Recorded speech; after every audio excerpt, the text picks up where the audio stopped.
Hey guys, welcome back. Today I'm going to be showing you how you can turn something like an old Acer Aspire desktop PC into a low to mid-end gaming PC for relatively cheap.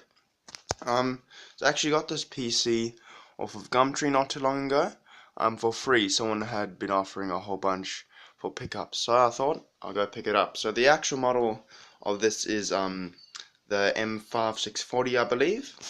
And we'll take a look inside. So it came stock with some stock OEM motherboard, Q6600 CPU, which is actually not too bad already, and 2 gigs of DDR2 RAM, and some old 240 watt power supply, and an ATI HD 2400 graphics card. So it was an okay system, just for general stuff originally. But the first thing that I did, I had a Q8200 Core 2 Quad CPU lying around as well. So I took out the Q6600 and chucked the Q8200 in, and that gave it a bit of a boost. I also had 4 gigs DDR2 RAM lying around, so I took out the two 1 gig sticks and put the 4 gigs in, which was actually faster RAM as well. And then I wanted to replace the graphics card too, but I didn't have a good enough power supply. So out of an old server PC that I had, I found a Delta 600 watt power supply, which is pretty good quality, as we can see over here. It's actually got a 4-pin CPU connector, so if I ever upgrade the motherboard to a more recent one that is 8 pins, sorry, this will be adequate as well. It's got the full size 24-pin motherboard ATX and heaps of Molex and SATA connectors for hard drives and stuff. But most importantly, actually, it came with one of these, a 6-pin PCIe adapter, which I needed for my graphics card. So I recently upgraded the graphics card in my main PC, so I took out this one and put it in here. This one's actually the Acer HD 7850, so it's an oldish graphics card, but it's still pretty good when it comes to games. It still has quite a lot of power for an older graphics card. But the one problem that I did have trying to use this case was the graphics card was actually too big, just a bit too long. So what I did is I got a hacksaw and some pliers, and I actually had to bend back some of the plastic down, not plastic, some of the metal down here from the drive cage. And once I'd done that, graphics card fitted in easily. As we can see, and then we've got all the stock connectors and cables and everything, so it might be a bit of a pain if I upgrade a motherboard to find out where those all go, because they're not actually labeled, unfortunately.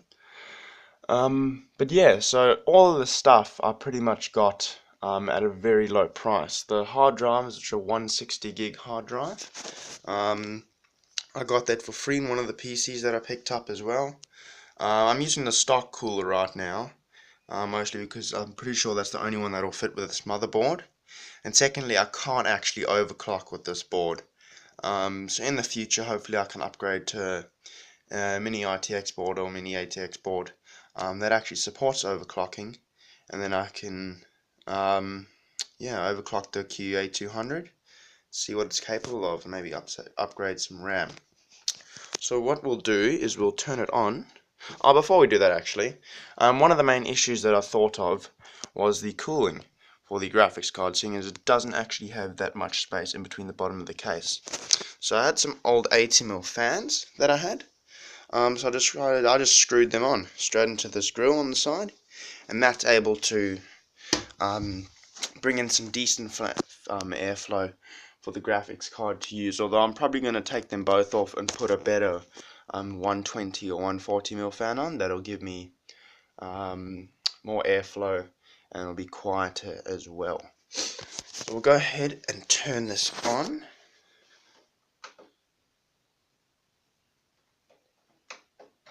Wait a minute. Oh, that's right, sorry. I just forgot the power's actually out right now, unfortunately, which kind of sucks. So I don't have any internet or power for anything. But yeah, obviously, because the power's out, there's nothing else that I can actually show you then. Came with a DVD drive, of course, a couple of USB ports at the front. It actually it's actually a quite nice looking case. I wanted to use this specific one because it's quite small in terms of bigger cases, desktop cases like that. And this fits everything in perfectly. So yeah, definitely if you can find some of the older Acer Spire PCs which have decent specs, it's pretty easy to be able to upgrade them. And like this specific computer will run pretty much any game you throw at it.